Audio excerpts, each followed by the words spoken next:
Hi, this is Bobby Hester on behalf of ExpertVillage.com. In this next clip, we're going to demonstrate how to clean the laser lens on a DVD or CD player. Over time, dust can collect on the lens and cause the player to not play at its optimum potential or not play at all. It'll tend to skip a lot, and when it reaches that point, it needs to be cleaned.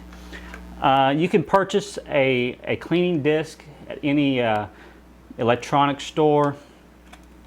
There's several brands out there, but they all work pretty much the same. This particular model, you'll see that it has two little brushes on the back side of the DVD or CD, and those brushes spin and actually clean the laser lens. So what we want to do is there's an arrow that points in the direction that you need to place the DVD in.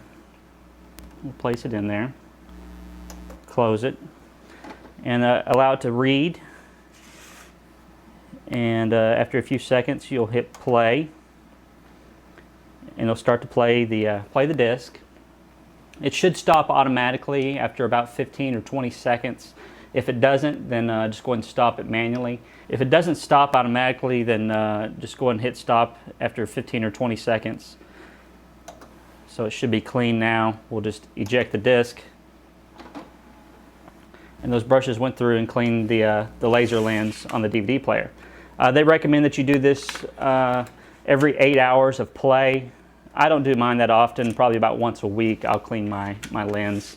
But you should be aware that you should not use it on gaming systems that use a DVD or optical disc.